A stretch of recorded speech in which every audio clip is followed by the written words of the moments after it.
আল্লাহ রাব্বুল আলামিন পবিত্র কালামুল্লাহ শরীফের মাঝে বলেন, হাবিব আপনি জানায় দেন আপনার রাসূলকে কেউ যদি মহব্বত করতে চায়, হাবিব আপনি জানায় দেন আমি আল্লাহকে কেউ যদি মহব্বত করতে চাই, যদি ভালোবাসতে চাই, হাবিব আপনি জানায় দেন সেই ব্যক্তি যদি আপনাকে মহব্বত করে, আপনাকে যদি ভালোবাসে, আপনাকে যদি নিজের জানের চাইতে যদি বেশি মহব্বত করে, বেশি ভালোবাসে, তাহলে আমি আল্লাহর ভালোবাসা হয়ে যাবে।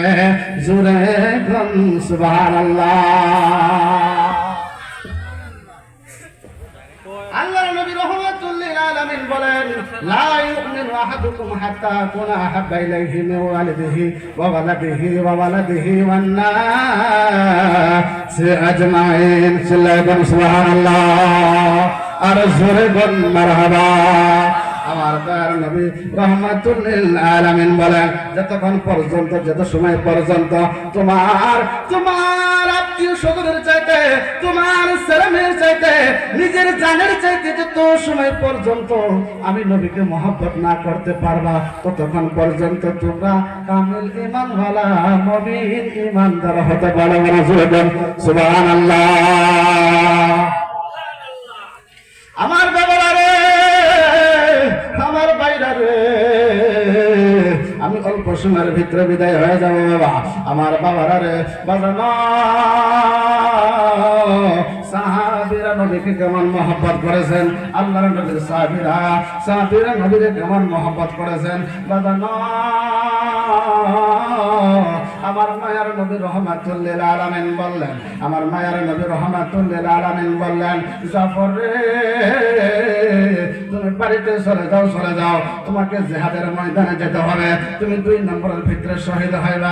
জাফর রে তুমি জিহাদের ময়দানে তোমাকে যেতে হবে রে, তুমি জলদি করে বাড়িতে চলে যাইয়া তোমার বিবি থেকে, তোমার সন্তান থেকে বিদায় নিয়ে আসো। জাফর রে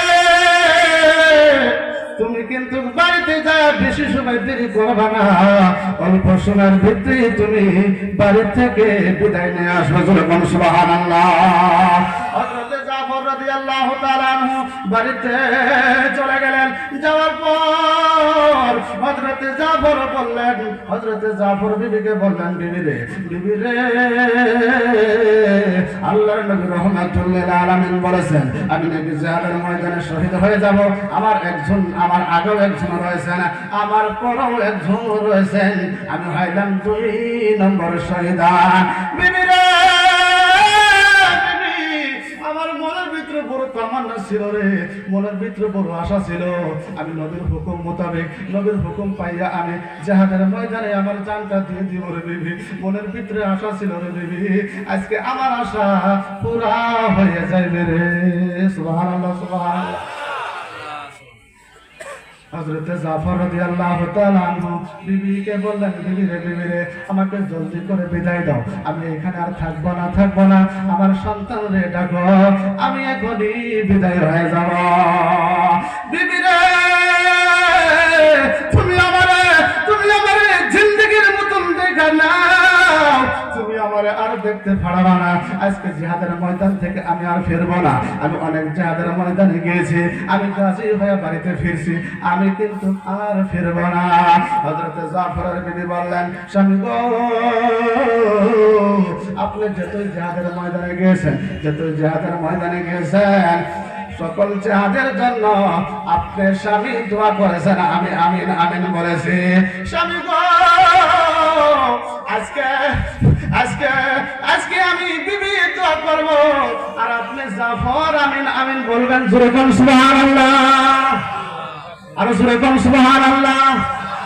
আমার বাবারা ভাইরা বন্ধুগণ, হযরত জাফরের বিবি 2টা হাত তুললেন। হযরত জাফর তাকায় দেখে ডান দিকে হলো এক সন্তান, বাম দিকে হলো এক সন্তান, ছোট সন্তান। আবার সামনে আমার বিবি আমার জন্য দোয়া করে।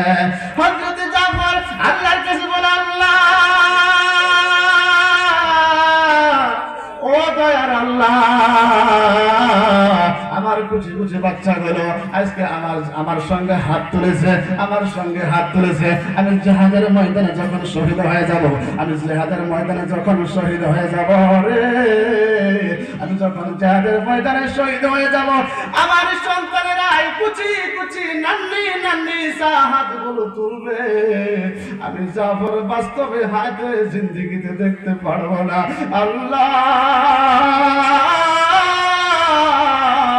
এইটা আমার মনের ভিতরে কোনো দুঃখ কষ্ট নাই গো আল্লাহ।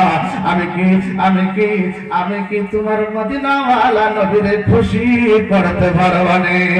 জোরে বল সুবহানাল্লাহ, আর জোরে বল সুবহানাল্লাহ, আর জোরে বল সুবহানাল্লাহ। আমার রাসূল প্রেমিক যারা, আল্লাহ জফেদারা মনিয়া আমার নারে। সুবহানাল্লাহ। রাসূল প্রেমিক কোন মারা যায় বাবা? মারা যায় কি? আমার রাসূল প্রেমিক যারা, আল্লাহ জফেদারা মনিয়া আমার নারে। যারে যারে আগুন খায় না, মাটিও সয় না, যারে আগুন খায় না, মাটিও সয় না, জলে ডুবে না রে। আমার রাসূল প্রেমিক যারা, আল্লাহ জফেদারা মরিয়া মরে না রে। ঠিক না? আমার বাবারা ভাইরা বন্ধুগণ, হযরতে জাফরের বিবি দোয়া করতে করতে করতে করতে লাস্টে একটা কথা বললেন, আল্লাহ আমার স্বামীকে জিহাদের ময়দান থেকে গাজী বানাইয়া আমি বিবির বুকে আমার স্বামীরে ফিরাইয়া দাও। এই কথা বলার সঙ্গে সঙ্গে হযরতে জাফর চোখের পানি ছেড়ে দিয়ে বলে, বিবি রে, বিবি রে, কেমন কথা তুমি বললা রে বিবি, আগে যদি জানতাম রে বিবি।